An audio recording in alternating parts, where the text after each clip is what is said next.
But I'm going to do a sample on this piece of wallpaper, and the sample is going to involve this Hunky Junk's old sign stencil in houndstooth. Always do a test sample before you go and do your actual work. So this is lint free. Just going to pop it onto this handle, make sure it rolls freely. What I'm using today is Van Cortlandt blue, and it's a really nice sort of grade historic blue. Now this is actually going a lot faster than my green sack stripe did. And that's because I used a foam pouncer for that one. And you can only go so fast when you've got a pouncer. So let's see the reveal. The thing that's really going to impact the design, I think, is the texture on the wallpaper itself. So you will never get a perfectly smooth finish on this, but I'm pretty happy with that. I'm getting set up to stencil the wallpaper that I'm using for the actual project. And basically I'm just taking pieces of green tape,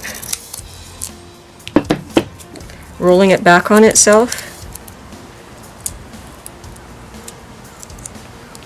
I'm going to stick it underneath and stick it down. And that's so it can't move. I'm going to get a measuring tape and a pencil, and I'm just going to mark where my center is, and then we'll be able to position our stencil so that it's exactly centered. I'm going to mark 7 inches, not on my surface of the wallpaper, but on the paper, because I don't want pencil on the wallpaper.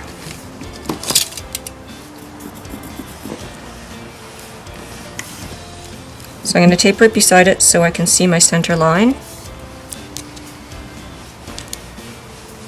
And I'll be able to easily lift that once the stencil is positioned.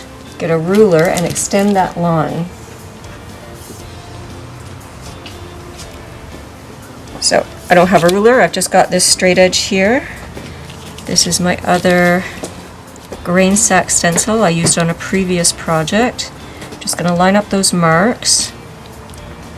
I'm going to extend it. And extend it this way. And now I can see exactly where that's going to line up. Come back in with the stencil, but before I tape down the stencil, don't forget to lift this little piece of green tape. And you can put that back down. Same with the other side, I'm just going to lift that, take away the green tape,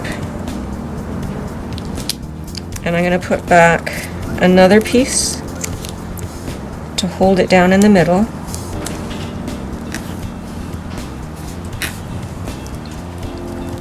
And just ensure that nothing has shifted. And right here,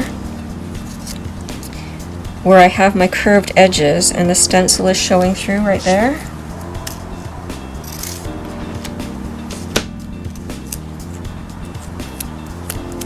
so I'm just going to take tape and bridge right across there. Hold it right to that edge. And come right across and just burnish that with a fingernail so that it holds it really tight at the edge. Do the same with the other side. It's really all in the setup. Once you come to stenciling, that part goes pretty fast. Having paper underneath your work really comes in handy because you can tape right up against it.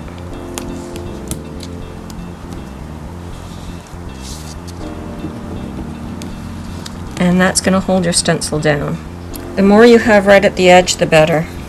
And just burnish it right in there so it holds it completely flat for you. So what I'm going to do is I'm going to start at the right hand side so that I can bring my hand across and hold down the stencil as I come across. I'm going to start very light, and you're still going to be able to see some of the white coming through. I like to roll in the direction of the houndstooth itself. But then I'm going to come back and roll the other way, just so I can be sure I've got good coverage. And we are working with an old piece of furniture, so I don't like my stenciling to be too crisp.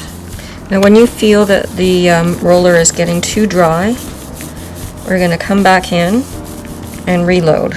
Okay, so I'm just halfway past the center point, and I'm going to come back in. Okay, so I'm just going to continue this off camera, and we'll be back to see how it turned out. So I'm going to peel the green tape off, but only halfway, because then I can place it back down if I have to, if I want to touch up any particular areas. So right off the bat, I can see that I didn't quite get my defined point here. I'm just going to lay that back down, come in with the roller, and just touch up with a little bit of paint. Now I'll peel that area back, and I can see it's more sharply defined. I can see that I'm missing quite a number of the pointy tips here, so I'm just going to come in and just darken the paint. And just be careful when you lift your stencil that you don't accidentally have any tear out of the stencil itself. Slow and steady wins the race.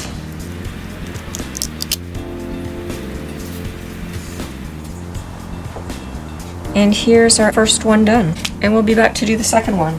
As you can see, I've got my second one set up ready to go, and I've reused the green tape that I used previously. It's still sticky, so it's still perfectly good. Reload with the paint, offload it once again onto the paper towels, and here we go, as we did before.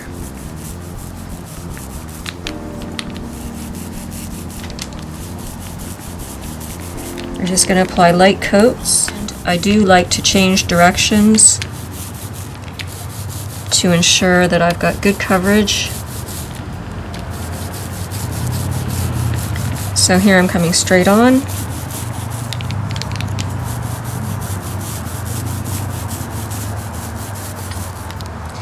Then I'm going to come in diagonally. Okay, so now I'm at the halfway point. I'm going to come in with the roller again, reload it, make sure the paint is good and distributed, come back in with the paper towels, offload it. Don't want it too wet.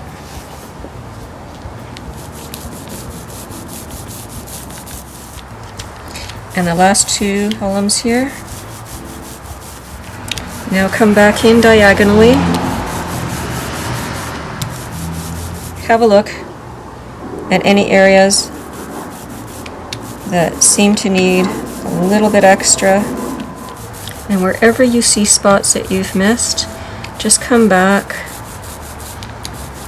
and darken those up. Peel it back and check it out.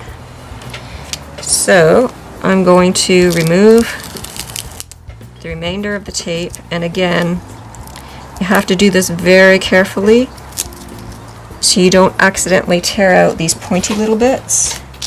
Just take your time with this step. Last piece.